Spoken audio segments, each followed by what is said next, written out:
Salut les poulets, ici Jérémy. Pour ceux qui ne me connaissent pas, je suis un expatrié français qui vit actuellement en Turquie. J'ai décidé de poser mes valises à Istanbul en juin 2017 et je me souviens quand j'ai annoncé ça à mes proches, à ma famille, à mes amis, j'ai eu beaucoup de réactions similaires du genre est-ce que t'as bien réfléchi, t'as pas peur d'aller vivre en Turquie avec tout ce qu'on entend, etc. Ça n'a pas l'air d'être un pays idéal pour aller vivre, pour aller s'installer. C'est même un petit peu dangereux, donc t'as bien réfléchi, etc. Et ça m'avait fait rire parce que la plupart des gens qui me disaient ça, en fait, n'étaient jamais venus en Turquie. Pour ma part, j'étais déjà venu en Turquie en 2012 et voyagé un petit peu partout, Istanbul, Ankara, Bodrum, Izmir, Antalya, voilà, j'avais fait un petit trip en bus, voilà, et j'avais quand même vu pas mal de paysages et ça m'avait plu. J'ai eu vraiment un coup de cœur pour le pays et donc 5 ans plus tard, donc de 2012 après à 2017, j'ai décidé de venir et vraiment m'installer définitivement. J'avais toujours gardé un excellent souvenir du pays, des gens, du cadre, etc. Et donc là, maintenant ça fait plus de 2 ans et demi que je suis installé et c'est la réaction de mes proches avant de partir qui m'a donné l'idée de cette vidéo là, donc je vous remercie pour ça et donc je vais vous répondre. Ça fait 2 ans et demi maintenant que je suis là, donc maintenant je vais vous répondre. Voilà, je vais répondre à la fameuse question, est-ce que la Turquie est un pays dangereux? Donc on passe le générique et ensuite je vous dis tout ça. Allez, à tout de suite.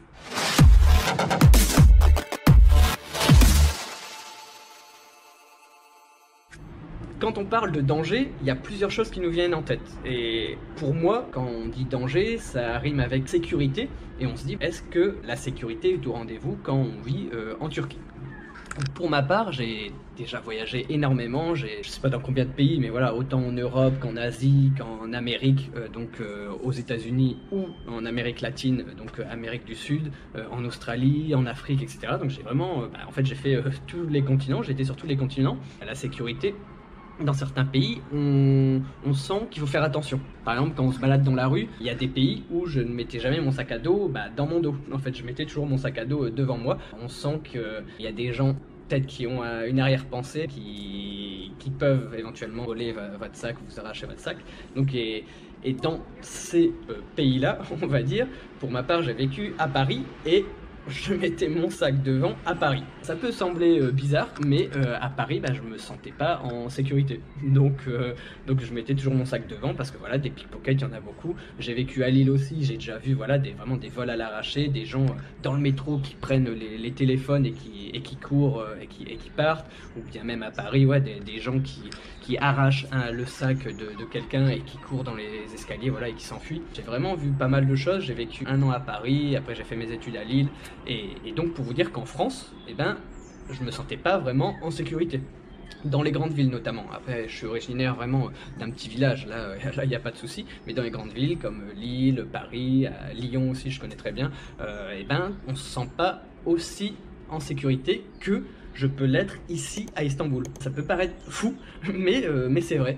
Ici à Istanbul, je mets mon sac derrière. Vous me voyez, en plus je fais mes vlogs avec ma caméra des fois dans les rues et j'ai pas peur du tout. Je rentre très tard le soir, ça m'arrive de rentrer à 3h, 4h, 5h du matin tout seul dans les rues et je me suis jamais fait embêter, fait agresser, rien du tout. Je me sens vraiment en sécurité. C'est pas comme à Paris où quand je rentrais assez tard tout seul dans des rues et on voit voilà, des groupes à droite à gauche, on se sent pas à l'aise. On se dit bon voilà, je vais marcher un petit peu plus vite, je vais pas m'arrêter, je vais pas regarder et je vais juste chez moi. Tandis qu'ici, voilà, s'il y a du monde, on ressent pas le stress de dire bon voilà, on va se faire agresser, etc. Qu'est-ce qu'ils nous veulent, qu'est-ce qu'ils font là et tout ça. Quand on voit un groupe, plus moi je suis un homme, donc je parle en tant qu'homme seul, on va dire, parce que voilà, pour les filles, je sais pas, là c'est vraiment un avis de jeune homme, on va dire. Pour les filles ça peut être différent, mais en tout cas pour mon expérience personnelle, à Istanbul, je n'ai jamais ressenti d'insécurité quand je revenais tard le soir. Tandis qu'en France, malheureusement, oui, après il y a d'autres pays aussi où on se sent pas spécialement à l'aise quand on rentre tard le soir, mais je prends vraiment l'exemple avec la France parce que tout le monde, à chaque fois, tous les étrangers, ouais, tous mes amis que je rencontre un peu partout dans le monde, ils me disent souvent, ils font ah toi t'as de la chance, t'es français, en France c'est top, c'est le meilleur pays du monde, etc. Il n'y a pas de violence, il n'y a rien du tout. Alors que c'est complètement faux. Si vous êtes français, vous êtes déjà venu en France, vous savez quand même qu'il y a un petit peu d'insécurité. Donc par rapport à l'insécurité, honnêtement, à Istanbul, moi je me sens à l'aise. Donc avec mon expérience voilà, de plus de 2 ans ici à Istanbul, je n'ai jamais ressenti d'insécurité. Et pour vous dire, il y a même ma maman qui est venue ici à Istanbul, elle se baladait tard le soir, des fois seule, et elle avait pas peur. Elle dit, ah voilà, les gens, on sent qu'ils sont bienveillants, c'est une bonne ambiance, ne craignait pas voilà, de se faire attaquer en pleine nuit. Elle se sentait vraiment très à l'aise et elle disait que même à l'époque elle vivait à Lyon, elle disait même à Lyon, des fois, tard le soir, dans certaines rues, on ne se sent pas à l'aise quand on voit des groupes de personnes, tandis qu'ici, non, elle ne ressentait pas cette pression. Donc ce n'est pas que moi, et j'ai plein d'amis qui sont venus après, des proches, etc. Et tout le monde m'a dit la même chose. Tout le monde m'a dit, ah ouais, mais ici, voilà, les gens, c'est une autre mentalité en fait. Voilà, on voit pas aussi des gens ivres qui ont bu trop d'alcool, voilà, des personnes alcoolisées, on n'en voit que très rarement ici. Donc ça évite aussi les risques, parce que en France, quand je sortais à Lille, etc., les soirées étudiantes à l'époque, quand il y a des personnes alcoolisées, elles savent plus ce qu'elles font et elles peuvent être violentes. Après, je dis pas que personne ne boit d'alcool ici, mais en tout cas, c'est pas pareil. Je vais pas vous dire que c'est partout en Turquie, c'est comme partout en France. Et il y a des quartiers à Istanbul où il faut pas se balader le soir. Mais c'est comme à Paris, il y a des endroits où il ne faut pas se balader, à Lille également. Voilà, on va dire les quartiers chauds, on va dire. Donc voilà, il y a des quartiers à éviter, on va dire. Mais ça, c'est comme partout dans le monde, dans chaque ville, chaque grande ville, il y a toujours des endroits qui craignent un peu plus, on va dire, mais bon, à vous de les éviter pour ne pas avoir de problème. Donc ensuite, je vais passer au deuxième sujet. Au niveau de la sécurité globale, en Turquie, je le ressens pas plus qu'en Europe ou dans d'autres pays du monde, même moins. Donc un préjugé à enlever, là Istanbul n'est pas spécialement une ville avec de l'insécurité. Pour le deuxième sujet aussi, il y a les dangers, on va dire, liés à l'hygiène, c'est-à-dire les dangers sanitaires. La Turquie est un pays développé, il y a de l'eau courante, il y a de l'électricité, il y a des hôpitaux. Au début, je me souviens en 2017, j'étais malade, j'ai dû aller à l'hôpital et on m'a soigné aussi bien qu'en France. Et ensuite, j'ai un deuxième témoignage parce que pour ceux qui ne le savent pas, j'ai subi une greffe de cheveux. Ça se voit peut-être pas, mais j'ai été opéré voilà, des golfs, donc du devant de mes cheveux. Donc avant, j'avais plus de cheveux. Si vous regardez mes anciennes vidéos, j'avais vraiment les golfs creusés. Et donc j'ai fait ma greffe ici à Istanbul. Et si vous regardez mes vidéos, on voit même, j'ai filmé dans la clinique. Et la clinique est extraordinaire. On n'imagine même pas. Mais voilà, ils sont vraiment à la pointe de la technologie par rapport à ça, par rapport à la santé, aux greffes, à la chirurgie, etc. Donc la Turquie, au niveau sanitaire, est un pays qui n'a rien à envier du tout avec les pays d'Europe, et notamment avec la France. Donc il y a ces deux, donc il n'y a pas de danger sanitaire. Le deuxième point que je voulais parler, donc l'insécurité, les dangers sanitaires. Ensuite, quand on parle de danger, il y a aussi les dangers de la route, le trafic ici en Turquie. Donc à Istanbul, il faut savoir, voilà, c'est vraiment la grosse ville, la ville la plus peuplée de la Turquie. Malgré que ce ne soit pas la capitale c'est Ankara, mais c'est plus vaste, il y a moins de population à Ankara.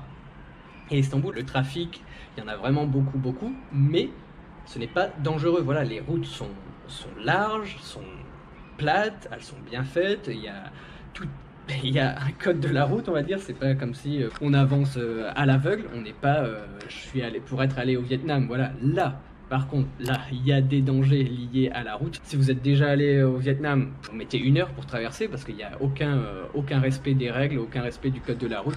Voilà, il y a des voitures, des motos, en plus il y a beaucoup de motos, des scooters qui partout. Voilà, ça sort de tous les côtés. Et donc c'est vraiment dangereux. Pour moi, le Vietnam, au niveau trafic, etc., au niveau déplacement dans la ville à pied, je trouve ça très dangereux. Avoir une voiture ou un scooter, j'imagine même pas, tellement c'est bondé. Tandis qu'ici à Istanbul, il y a du monde, c'est normal, c'est une grande ville, il y a beaucoup de population, mais il n'y a pas de danger. Quand je suis venu en 2012, je suis venu en voiture, traverser toute l'Europe en voiture. Donc j'avais ma voiture ici à Istanbul et ça roule bien. Après il faut être patient parce que voilà, il y a pas mal d'embouteillages, mais les gens respectent le code de la route. Il y a des feux rouges, il y a des stops, il y a des CD passages, il y a des passages piétons. Les routes ici, elles sont top. La signalisation, les panneaux, etc. Dans tout le pays, c'est vraiment top de chez top. Les routes sont très larges, il y a des routes avec beaucoup de voies quand on passe d'une ville à l'autre, c'est vraiment top. Tandis que en témoignage, je suis allé cet été en Moldavie et en Ukraine, et les routes, c'était la catastrophe. J'avais loué une voiture, fait un petit road trip en Moldavie et en Ukraine, et les routes, il y a des trous partout, il y a des fissures, des fois il y a même plus de route pendant, je sais pas, pendant 30 mètres, et ben c'est du gravier en plein milieu, il y a une grosse ligne droite, donc avec la route pas très droite, et à un moment donné, plus de goudron, et c'est des graviers, et ensuite il y a la route qui reprend. Ça, pour moi, c'est dangereux. Voilà, des routes comme ça, avec des trous, des nids de poules un peu partout, ça c'est très dangereux. Tandis qu'ici, et ben non, les routes sont vraiment en excellent état, et donc il n'y a aucun problème au niveau voilà, des transports. Si vous voulez louer une voiture, ben, vous n'allez pas vous retrouver dans des petites routes au milieu de nulle part. C'est vraiment des routes vraiment bien fléchées, vous allez être bien guidé, il y a les panneaux qui sont indiqués partout, donc c'est vraiment top. Donc il n'y a pas vraiment de danger routier, on va dire, ici en Turquie, parce que c'est très développé à ce niveau-là. Et ensuite, je voulais aborder un dernier point, parce que souvent quand on dit danger, ça c'est avec des amis, ils m'ont souvent dit, en Turquie, il y en a beaucoup qui m'ont dit ça rime avec terrorisme. Là, ça m'avait un peu choqué, honnêtement, parce que pour être déjà venu en Turquie en 2012, et là, bah, pour m'y être installé, voilà, là, ça fait 2 ans et demi, donc je connais vraiment bien la vie ici. La Turquie ne rime pas avec terrorisme, franchement, c'est même choquant, même dans mon oreille, là, même le fait de le dire à la caméra, ça me fait mal, parce que à l'heure actuelle, en 2019, malheureusement, le terrorisme, des attaques terroristes, il y en a partout, que ce soit en France, en Belgique, au Royaume-Uni, aux États-Unis, en Espagne, voilà. Écoutez, regardez un petit peu le listing des endroits, des pays, des villes où il y a eu des attentats, et il y en a partout dans le monde. Il y en a même en Inde, au Pakistan, en Afrique, etc. Même des fois, il y en a des très gros en Afrique qu'on n'entend même pas à la radio ou à la télé, alors qu'il y a plein de morts. Enfin bref, ça c'est un autre débat, mais voilà, quand c'est aux États-Unis, en France, en Belgique, on en parle beaucoup, mais quand c'est dans des autres pays, on va dire moins intéressant pour les médias, ça intéresse moins les gens, on va dire, donc enfin bref, ça ne profite pas pour les journaux télévisés, on va dire, et ben ils en parlent beaucoup moins. Mais voilà, la Turquie n'est pas un pays, j'espère que vous m'entendez. Voilà, là on profite en plus de l'appel à la prière ici en Turquie. Il faut savoir, voilà, il y a 5 appels à la prière par jour. Et là j'ai une mosquée pas loin de chez moi. Donc là on l'entend, j'espère quand même que vous m'entendez, je vais continuer. Donc pourquoi dire qu'il y a plus de risques de vivre en Turquie et de subir entre guillemets un attentat plutôt qu'en France ou en Belgique ou en Allemagne. Cet argument là, je trouve ça inapproprié.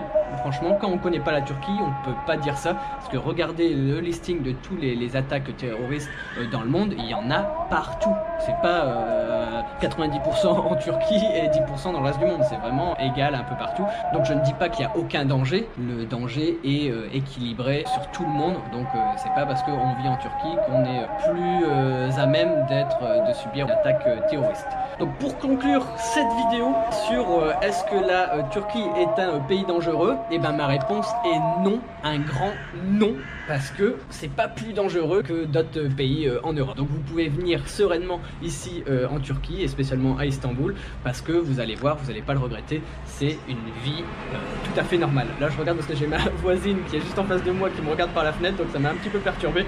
Enfin bref, j'espère que cette vidéo vous a plu. Le plus grand danger en venant ici en Turquie, c'est de prendre du poids, parce que la Turquie a des spécialités culinaires délicieuses. Je peux témoigner, c'est des repas meilleurs les uns que les autres. Le seul danger en venant ici, c'est de repartir avec un petit ventre, quelques kilos en plus dans vos bagages.